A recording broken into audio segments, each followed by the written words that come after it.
Oh, hi, we're on.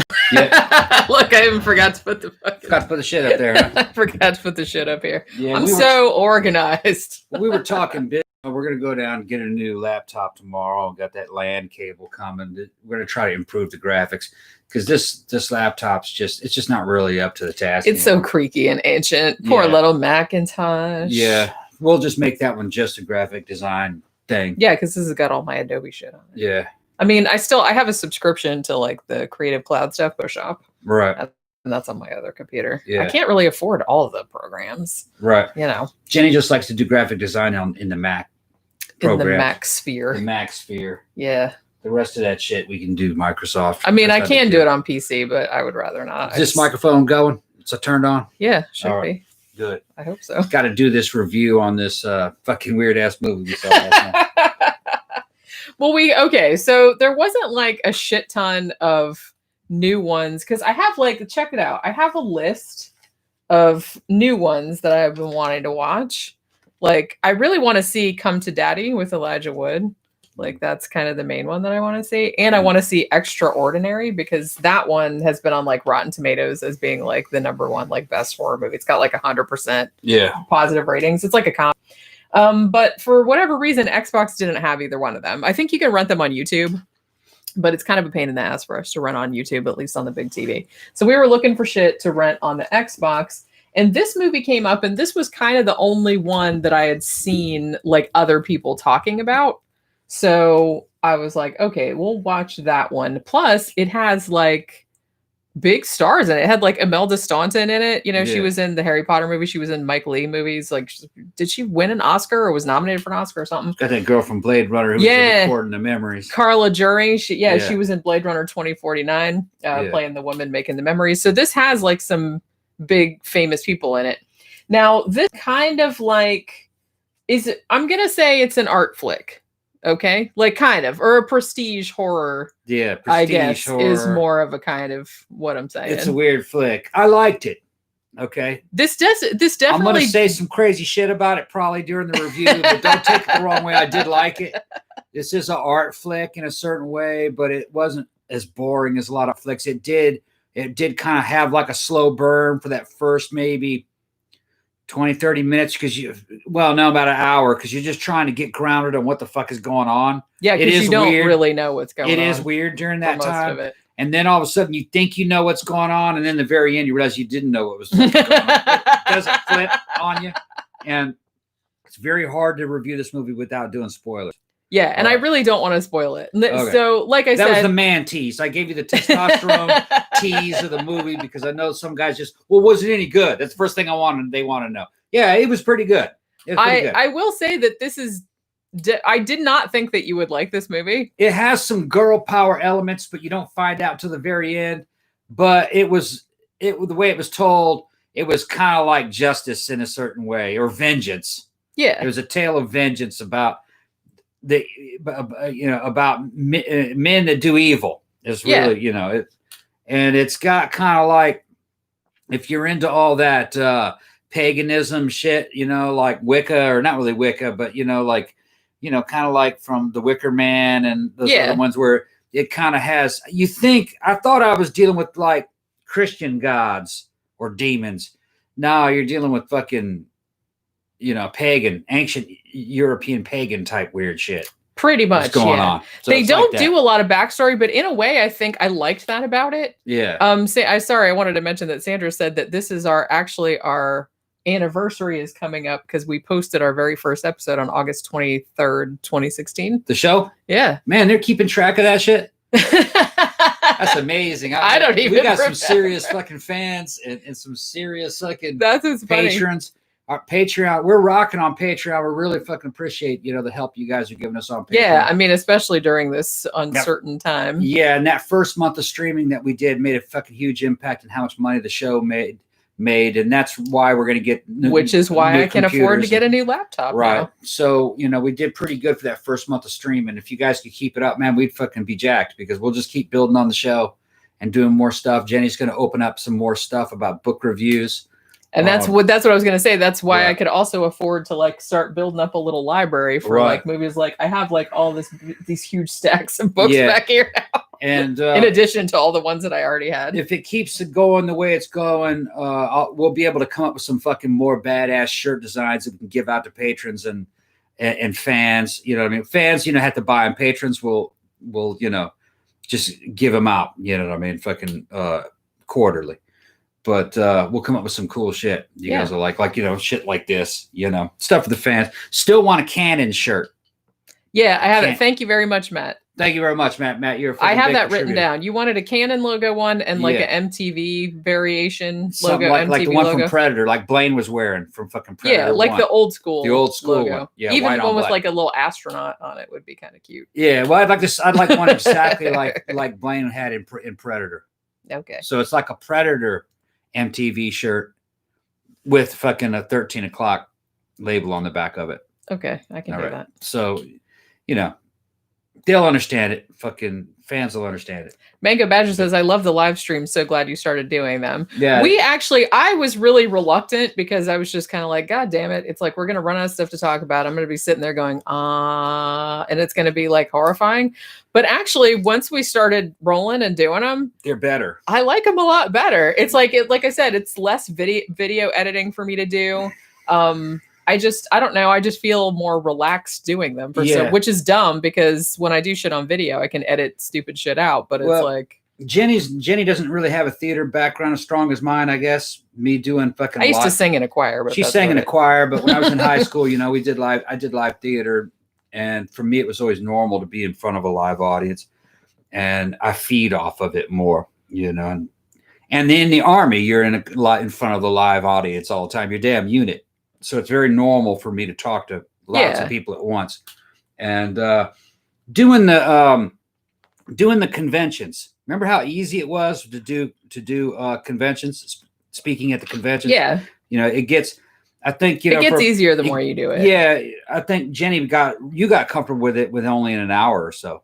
Yeah, I was super nervous at first. Like my stomach was upset and everything because I was like, oh God, I got to talk and bring all these people. I'm going to sound really stupid. Once you start interacting with, I don't want to call them fans. That's not really the way it is. It's kind of like we're professional friends now.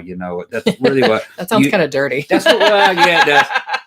But that's kind of what YouTubers are, and that's why we had an advantage over television and movie celebrities. You can't interact with them.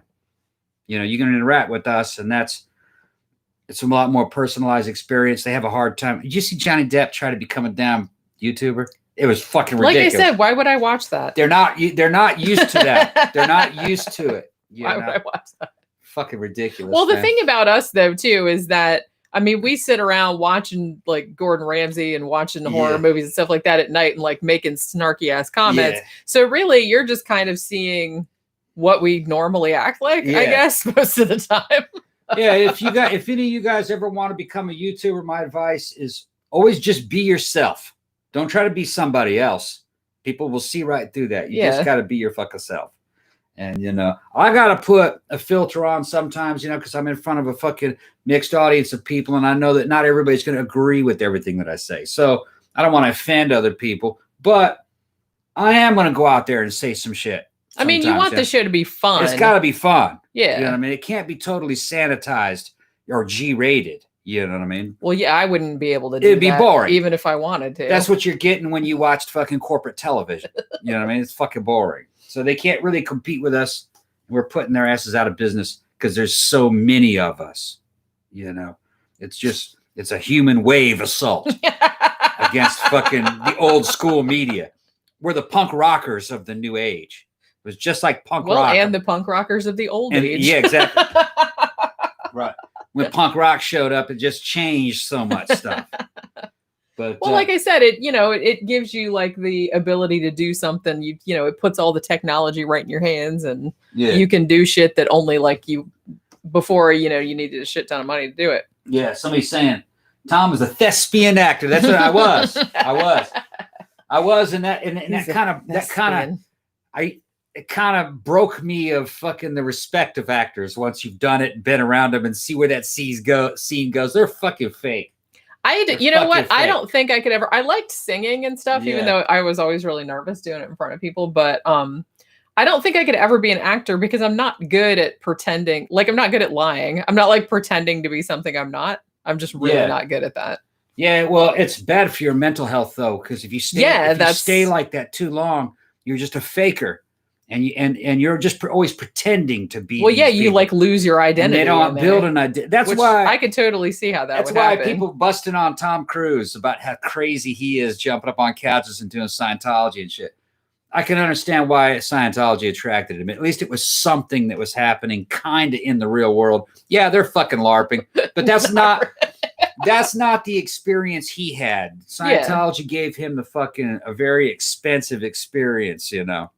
That bitch can fucking ride motorcycles and fly helicopters, and he works out and fucking, you know, he does his own stunts. So I respect him more actually than your average fucking. Well, yeah, at least he does do. He was doing most of his own shit. Yeah, sure, right. But yeah, so let's get back to talking about that.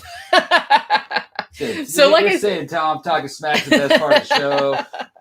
They're saying all kinds of stuff. Yeah, they're feeling it. They're feeling us. Well, yeah, and like I said, we get to talk to you guys in real time. You know, even though we're not on here every day, we're on here like several days a week, so you can always drop in and see what we're up to. But yeah, so this was actually the first film written and directed by Romola Garai. Hopefully I pronounced her name right. And like I said, there's some big stars in this. I think it premiered, was that Thunder? Yeah. Holy shit. Okay. Something else, huh? Yeah. That's, you know, it's summer. Why am I surprised? I don't know.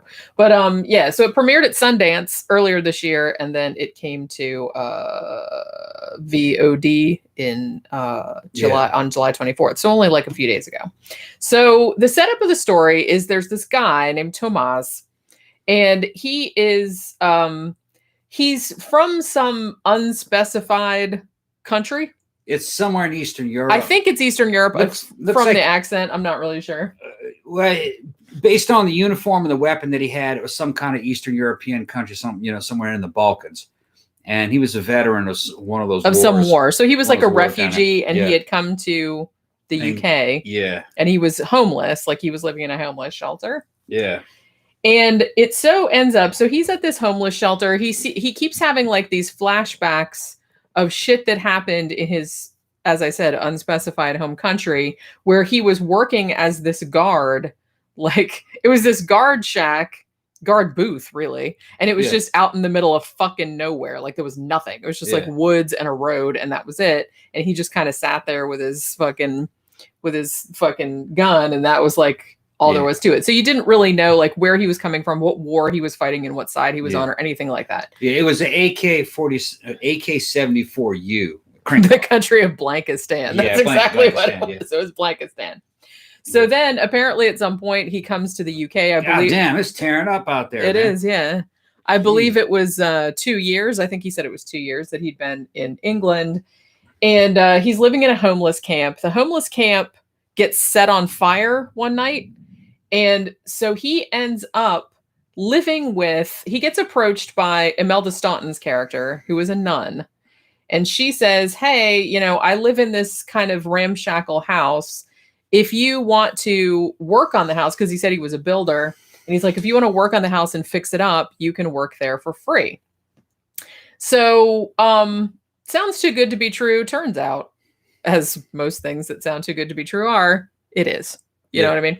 So, so he goes there, and it turns out that not only does this nun live there, but there's also this girl that lives there, a young woman. She's not a girl. Yeah, she's pretty hot. It's the same one from Blade Runner. Yeah, she's like I said, she was from Blade Runner 2049. Cute voice. And it was funny because as soon as we saw her, like Tom was like, man, I recognize her. And I was like, God, that voice. It's like I said, we just saw her in something just recently. She played Decker's daughter. Yeah. In which is kind of a spoiler alert if you haven't seen Blade Runner 2049. But yeah. Yeah, well, if you haven't seen that by now, then you check the fuck off the channel. Check the fuck off the channel. If you haven't seen Blade Runner 2 yet, no, you can unsubscribe. Go ahead. I just hope the new Dune is good. I know. Yeah, I know you always open that. I know, man. But yeah, so there's this young woman who also lives there named Magda, and reportedly, supposedly, allegedly, killing mother that lives up in the attic. And sometimes there's kind of screaming and scratching coming from up there, and there's somebody up there in that top floor. It's pretty creepy because there's stains on the ceiling and shit, and it's a cruddy ass damn house, you know. But as it's going on, you know, I'm thinking, you know, what is that seeping through the fucking ceiling? You know, is that piss and shit and stuff? And you find out fucking that this woman's up there, man, she's in nasty fucking shape. And she's crazy as hell. There's something wrong with her. And he's asking her, he's like, what's exactly wrong with her? And he for a while, he doesn't really get a straight answer. It's just a fucking creepy ass It's movie. a weird movie. Yeah. You know what it reminded me of? Like the director said that that she was kind of inspired by the Babadook, although this doesn't really remind me of the Babadook at all. It's a lot better than Babadook. I liked the Babadook a lot, but this doesn't really remind me of that. She did say that another inspiration was Under the Shadow, which was an awesome movie. It might still be on Netflix. That's where I saw it, but that was like quite a while ago. Which was an Iranian movie, and about like this woman and this kid like in this building that like a missile hit, and there's like a djinn. So that one is kind of, I can see that, but you know, I know this is going to be kind of weird, but you know what movie this reminded me of the most was, I don't know if you guys have seen, there was like a Turkish horror movie. I think it came out in 2014 or 2015 called Baskin, and it's very kind of surrealist. And it was kind of, I don't know, it was really fucking weird. It was awesome, but it was like really, really fucking weird. And this kind of reminded me of that, like tonally, thematically a little bit. I think that one was a little more Hellraiser-y. This one is not really like that. This one is like, I think the reason that you liked this one so much, and you don't usually like these kind of arty slow burn type of disjointed, weird kind of movies, is that you know something bad is happening, but for a long time, you don't know what it is. So it's like you just see like these really creepy, like, why does Magda have like a bite on her arm? Why are they so like intent on making him eat this meat? Like, what's in there? Like, there's all these like little things that are like conspiring, and you don't know for a really long time what's going on. And I can assure you that you will not guess what is going on. You don't find out till the end. And it's some pretty fucking weird shit. To me, the movie kind of reminded me of a more modernized, updated version of The Legacy, where you have some people together. Some of them are kind of like religious figures, and some weird shit fucking happens. It's not a series of murders, but it's a series of events that happen, and you can't really, it's not right, but you can't really put your finger on it. But it all starts to fall into place as you find out more. It's a cruddy ass fucking house that he's in, and it's kind of creepy. I can't talk about it; it'll fucking spoil it. That's what I mean. I really don't. It all starts coming together in that final 20, 30 minutes of the damn movie, and you're like, "Oh, that's what this was." You know, it's just, and like I said, pretty good. And like I said, I can assure you that you will not guess. No, we were trying to figure it out. It is cuckoo for Cocoa It's Puffs. kind of hard. It's kind of hard to fool us. And I was like, "What the fuck?" You know what I mean? There's some shit that comes like, right out of left field. What the fuck, the movie? But it makes sense, though. Sense when once you it go shows back, it to you, when you go back and like, yeah. And this is definitely one that I think would benefit from a second viewing, so you could like catch all the stuff that was happening. Because when you don't really know what's going on, you're like, what does that mean? Why is that like that? If you liked Midsummer or fucking Wicker Man, and what was the other one that was like that with the damn satanic kid? The Satanic Kid. I fell asleep in it actually at the theater. I didn't like it. Oh, Hereditary. I loved Hereditary. Kind of like that, but better. In fact, I loved Hereditary so much that I'm kind of scared to watch it again because it bothered me so much. I didn't like Hereditary. I guess I had inappropriate responses to it, but evidently pretty common because I heard people on the reviews saying that, people laughing at inappropriate times on the Heredity. And I was like, that must have been me. Yeah. Or there was a bunch of other people that laughed at it in what they called inappropriate. Well, like I said, it depends on how you, and we've talked about this before. When that little girl's head got smashed off again, by the car, I laughed. But that was I just thought, I didn't like the kid. So I just laughed, you know.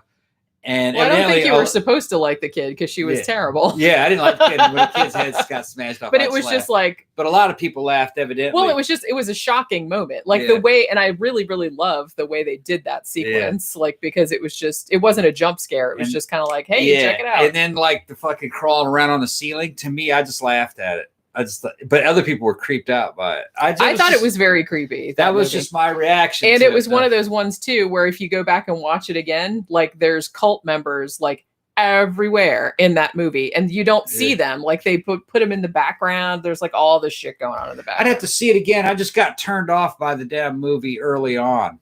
I think we're talking about Hereditary, yeah. Yeah. I got turned off by it I early. loved that movie. I really did like that. I That was like shut down and fell asleep at a couple spots. I think that was one of the best. I mean, I know that was one of the best horror movies that I saw in the last 10 years. That movie, Midsummer, which a lot of people didn't like, but I liked it. I loved Hereditary or Midsummer also. And fucking Wicker Man. Are all kind of slightly in this same genre. Yeah, because this has a pagan-y. It's got a pagan kind of quality veneer.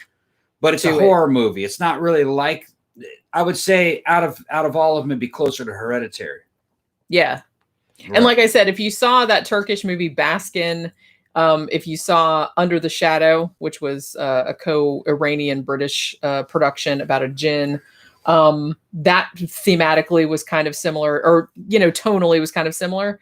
So if you liked those, you would probably like this. Yeah. I feel like from what I could see just of a quick, look over of the reviews and stuff, looks like about 75% positive reviews. Yeah. If you liked Hereditary, you'd like this, but my caveat is that I didn't like Hereditary, but I liked this. Yeah. But the difference is that I think the storytelling in this is better. Yeah. Than Hereditary. Although I will say that when it first started, like I was intrigued, but it is a little disjointed. You gotta wait. But you gotta, this is one you really kind of have to pay attention to, because it seems like every single thing means something. You guys know me. My tastes are kind of childlike. You know what I mean? I got that 4 or 5 minute He rule. likes the tater tot movies. Right. I got that 4 or 5 minute rule where if I'm not really pulled into it within 4 or 5 minutes, I'm never going to be pulled into that movie. Well, this one kept me interested. So, and I was surprised. I didn't think it would, but it did. There were a couple times I looked at my fucking tablet, because I knew what they were doing. I thought I did, you know what I mean? But later on, as it got a little more, as things started to pick up, I was paying attention to it. Yeah. I was listening to it. Wasn't always watching it. It wasn't real visual until later. Yeah. Don't expect any kind of visual stuff until you're like maybe 15, 20 minutes into it. And it almost at the end, it almost goes like giallo gory. Yeah, it's real visual towards the end. You're like, what the fuck? The situational horror. Yeah, and like I said, it goes crazy pants at the end. And it doesn't fucking spell it out. You gotta this is a movie you need to interpret. Then there's all these fucking implications of what that means, of what they're doing. It's just weird, man. It's weird. It was good though. Thomas Carlyle says the film long. I think it was about an hour and 40, so not super long. Yeah, no, it's not that long. And it didn't really. I mean, it didn't seem that long to me, but I get your mileage may vary. I think it was an hour and 40 minutes. Dude's getting all into this chick, but she's fucking weird. And he's not really sure why. And then he finds out this situation. And man, it's just weird. It gets even weirder. Yeah. You have to see. I really did I like this movie because as soon as the credits came on, I was like, ooh, I like that. It was weird. Yeah. I liked the weird ass music they had too. Thank you, Mango Badger. Thank you very much. Flashbulb for all the lovers of all them damn flashbulbs. Flashbulbs at the airport. Okay. Hey, getting off the plane and they're taking pictures of you. Yeah, like the paparazzi. You've arrived. Yeah. Flashbulbs at the airport, just like at an airplane. Yeah. Let me see some flashbulbs. You remember when you actually had those cameras where you had to snap the little flash cube on there? Yeah. And it turned. Yeah. When you fucking advanced the film, it turned. Well, and all the young people are going, what the fuck are you talking about? You had to change the cube out. Yeah. Fucking nasty. Because it was just like back in the fucking old days, like in the 19th century when photography was first invented, and you could only use the flash one time because it was like pow and it broke, and it was kind of like the same thing, only like in little cube form. So you could only use it once because it was like pop and it was like gone. I could tell people now those flash cubes are what the fucking Unabomber used as a fucking igniter to set the bomb off. Yep. Took that shit apart and get those filaments out of there. Yeah, but that's what Thank you, Matt. Thank you very much. Thomas Carlyle said, if Tom isn't impressed within 4 minutes, wow, tough crowd. Yeah. He is a tough crowd. Yeah. Well, all on his own. No, I just noticed that if I'm not pulled into the movie within 4 or 5 minutes, then the movie will never pull me then into he it. won't get pulled into it. He has to pretty much be right from the get-go. It has to be right from the get-go. If it's not, then it's a type of storytelling I don't like. Yeah. And I'll never get interested in the movie. And that's just the truth of the matter. And that 4 or 5 minute rule has been consistently correct. It used to be a 10-minute rule. Yeah. But you're getting less patient as you get older. Getting less patient. Watching all those we had that fucking AMC A-list before AMC went under. And for a year, it was a year and a half, maybe about a year, we overdosed on all those fucking movies. And real quickly, after about 4 or 5 months, you start to realize that most of these movies are shit. Well, I think the problem too was that we were trying to make up the quota because we wanted movies to review. So there weren't always like horror movies or sci-fi movies or movies we wanted to see. So we ended up going to see a bunch of shit that we didn't really care about, like fucking dog movies and stupid rom-coms and shit like that. It's like, I don't want to watch that shit. Most of them were fucking shit. And then it's like, and then after a while, we're like, why are we even doing that to ourselves? Yeah, it's like, it was abusive. Yeah, I challenge you to go get fucking AMC A-list and use that shit up. You fucking can't take it. It might be better in... We were just using it to get out of the house. Yeah, and sometimes if we really liked a movie, we'd go see it twice. Yeah. And we didn't have to pay again, which was nice. But it's like... I was like, oh, man. I mean, it's probably better like in a big city where they actually get more indie movies or more movies. I mean, we're in the middle of like Central Florida and we only get like the real big movies. And if you don't really want to see any of those, then you're kind of hosed because you're not going to get any of the really weird ones. Some of the ones that we saw that were good, like the John Wick, that was good. The Marvel movies, they're good, but then you forget them as soon as they're over. Like, what the fuck happened? Yeah. In that movie. And, it's just,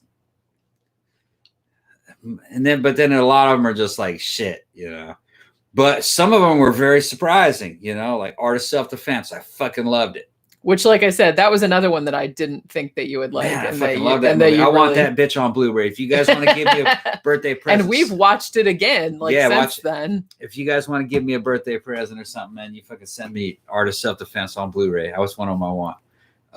Rick Shaw says, if this movie's opening credits don't pull me in, I'm done. Yeah. Well, what ends up it's going to get to that point, I think. What ends up happening is that you can watch so many new movies as they come out, is that you just kind of fucking detect the bullshit early. I got, the Gretel and Hansel one? Yeah. I knew that was going to be shit. But what was weird is that it was a mixed bag of shit. It could have been great, but it wasn't. I liked it, but it had elements of greatness, but it wasn't. It wasn't great. It didn't give you enough of what was great about the movie. What was great about the movie was the fucking witch. Was the witch, yeah. And when she'd get pretty and look all naked and shit and all the weird special effects. and there should have been a lot of that. They should have turned that bitch into an action movie. Okay. Well, they already made a Hansel and Gretel action movie. Should have been an action movie. And but I don't think that was very good. But it should have been action horror. Yeah. But the way the witch's house looked and shit, it was good, but but then it kind of had a wrap around, and then there was the hunter, and it's like, get the fuck out of here. What happened is that the traditional elements of Hansel and Gretel were forced into the story, and those were the worst parts of the story. What was best was the fucking shit that the director had pulled out of his ass. Yeah. That was a better. It should not have been Hansel and Gretel. It should have just been a story about that witch. Been a witch story. A witch story, yeah. Because there's not enough witch stories, are there? No. It should have been a monster movie about a damn dig witch. Witches. And I especially dig like old school witches. Yeah. Like the grody ones that turn you into frogs and shit. Well, she was everything though. Yeah. And that was the chick that was in Ghost Story when she was young. Yeah. Alice Creed, I think her name And all the fucking cannibalism in that story was fucking weird, and then talking about turning her into a witch and eating the boy. And yeah. And that boy did look delicious. Yeah. To be fair. And it was fucking awesome. But there just wasn't enough of it. Oracle Munn says, have you seen The Vast of Night yet? I haven't, but it's on my list. I really want to see that next. I've heard that was like really, really excellent. That's sci-fi. That's a new sci-fi movie. But in our experience with AMC, Hollywood doesn't deliver. It's half-ass most of the time. In general, it doesn't deliver. It doesn't really give the audience what they want to see. It's pulling too many punches. It's a bunch of bullshit with a very few exceptions. Like the Quentin Tarantino movie gave the audience exactly what they wanted to see. That was a fucking good Once Upon a Time in Hollywood. And I'm not a big Tarantino fan. Once Upon a Time in Hollywood was a really good movie. Well, that was easily one of the best movies we saw last year. Easily. Yeah. I mean, I liked it a lot. All right. So we've been going for half an hour. Probably it seems like our power is going to go out. And I got shit I got to do. Because it's storming really, really bad. And I'm getting like a little bit scared. All right. So we're going to knock it off for the day. And I think our next live stream will be for the regular episode Saturday night. Yeah. Yeah. Okay. So we'll see you guys Saturday. Like I said, there'll still be stuff. Witching Hours going up tomorrow. Movie review will go up Friday. And then we'll see you guys on Saturday night for the main show. So we'll talk to you guys later. Bye.